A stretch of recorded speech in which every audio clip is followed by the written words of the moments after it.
చీపురుపల్లి నియోజకవర్గం ఉత్తరాంధ్ర నియోజకవర్గాల్లో చీపురుపల్లికి ప్రత్యేక స్థానం అని చెప్పుకోవాలి. ఎక్కువ గ్రామీణ ప్రాంతం ఉండే నియోజకవర్గం ఇది. మ్యాంగనీస్ గనులతో నిండిన ప్రాంతం. గతంలో ఫేకర్ పరిశ్రమ మంచి వాణిజ్య కార్యకలాపాలను నడిపింది. చీపురుపల్లి నియోజకవర్గంలో తెలుగుదేశం పార్టీ వరుస విజయాలను సాధించింది. 2004 తర్వాత ఈ నియోజకవర్గంలో బొత్స సత్యనారాయణ పట్టు సాధిస్తూ వస్తున్నారు. 2019 ఎన్నికల్లో గెలిచిన బొత్స ప్రస్తుతం జగన్ క్యాబినెట్లో కీలకంగా వ్యవహరిస్తున్నారు. చీపురుపల్లి రాజకీయాల్లో కుల సమీకరణాలే కీలకం. తూర్పు కాపులు బలమైన సామాజిక వర్గం ఇక్కడ.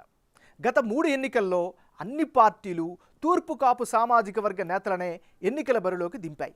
ఈ నియోజకవర్గంలో ఈసారి ఓటర్ నాడి ఎలా ఉందో తెలుసుకునే ముందు 2019 అసెంబ్లీ ఫలితాలను ఓసారి పరిశీలిద్దాం. 2019 ఎన్నికల్లో వైఎస్ఆర్ కాంగ్రెస్ పార్టీ తరపు నుంచి బొత్స సత్యనారాయణ, తెలుగుదేశం పార్టీ తరపు నుంచి కిమిడి నాగార్జున బరిలోకి దిగారు. ఆ ఎన్నికల్లో వైసీపీకి అనూహ్యంగా 54% ఓటు షేర్ దక్కింది. తెలుగుదేశం పార్టీకి 38%, ఇతరులకు 8% ఓట్లను రాబట్టగలిగారు. గత ఎన్నికల్లో చీపురుపల్లి నియోజకవర్గంలో వైసీపీ ఘన విజయం సాధించింది. వైసీపీ అభ్యర్థిగా బొత్స సత్యనారాయణ ఏకంగా 54% ఓటు షేరును సాధించి ఘన విజయం సాధించారు. తెలుగుదేశం పార్టీకి కేవలం 38% ఓట్లు మాత్రమే రాబట్టగలిగింది. ఇక ఇతరులకు 8% ఓట్లు వచ్చాయి. అంటే రాష్ట్ర వ్యాప్తంగా జగన్ వేవు. అలాగే విజయనగరం జిల్లా రాజకీయాలలో బొత్స ఫ్యామిలీ ఎఫెక్ట్తో మంచి ఓటు షేరుతో ఈ నియోజకవర్గంలో ఆయన విజయం సాధించగలిగారు. మరి ఈసారి రానున్న ఎన్నికల్లో చీపురుపల్లి సెగ్మెంట్లో రాజకీయం ఎలా ఉండబోతుందో big TV exclusive detailed election సర్వేలో వెల్లడైనటువంటి అభిప్రాయాలను ఇప్పుడు పరిశీలిద్దాం. అభ్యర్థుల వారీగా ఎవరు బలాలు బలహీనతలు ఎలా ఉన్నాయి పరిశీలిద్దాం. ముందుగా వైఎస్ఆర్ కాంగ్రెస్ పార్టీ తరపు నుంచి పోటీ సిద్ధమైనటువంటి సీనియర్ నాయకుడు బొత్స సత్యనారాయణ. మరి బొత్స సత్యనారాయణకి ఈ ఎన్నికల్లో అనుకూలమైనటువంటి అంశాలు ఏమిటి? ముందుగా విజయనగరం జిల్లా వ్యాప్తంగా ప్రభావం చూపించగలిగినటువంటి సీనియర్ మాస్ లీడర్గా ఈయనకైతే ప్రత్యేక స్థానం ఉంది. ఇది ఈయనకి ఖచ్చితంగా కలిసి వచ్చేటటువంటి ఫ్యాక్టర్. మరోవైపు బొత్స పట్ల జనంలో నమ్మకం ఉంది. అంటే బొత్స సత్యనారాయణ దగ్గరికి వెళితే పని చేస్తారు, ఆపదలో ఉంటే ఆదుకుంటారు అనేటటువంటి ఒక అభిప్రాయాన్ని అయితే ఈయన సంపాదించగలిగారు. మరోవైపు అందరికీ అందుబాటులో ఉంటారు అనేటటువంటి ఒక అభిప్రాయం కూడా ఈయన పట్ల కనిపిస్తుంది. ఇది ఈయనకి సంబంధించినటువంటి అనుకూలమైనటువంటి అంశాలు. మరి బొత్స సత్యనారాయణకు మైనస్ అయ్యేటటువంటి అంశాలు ఏమిటి పరిశీలిస్తే, తోటపల్లి కుడి కాల్వ పనులు పూర్తి చేయలేకపోవడం ప్రధానంగా వ్యవసాయ వర్గాల్లో ఈయన పట్ల వ్యతిరేకత కనిపిస్తోంది. మరోవైపు చీపురుపల్లి సెగ్మెంట్లో చాలా చోట్ల రోడ్లన్నీ కూడా చాలా సమస్యలతో గుంతలతో కనిపిస్తున్నాయి. సో ఇది అన్ని వర్గాలను కూడా ఇబ్బంది పెడుతోంది. మరోవైపు ఆల్మోస్ట్ ఆల్ నియోజకవర్గ స్థాయిలో పాటు ఇతర ప్రాంతాల్లో కూడా డ్రైనేజీలు సరిగ్గా మెయింటైన్ చేయకపోవడం కూడా సామాన్యులకు కూడా చిరాకు తెప్పిస్తోంది. గత ఎన్నికల్లో ఇచ్చినటువంటి హామీల్లో ముఖ్యమైనది చీపురుపల్లి రెవెన్యూ డివిజన్ సాధన. దాన్ని సాధించడంలో బొత్స వైఫల్యం చెందారు. ఇది కూడా ప్రధానమైనటువంటి మైనస్గా చెప్పుకోవచ్చు. సో ఓవరాల్గా ఇది ఈయనకి సంబంధించినటువంటి ప్లస్లు మైనస్లు.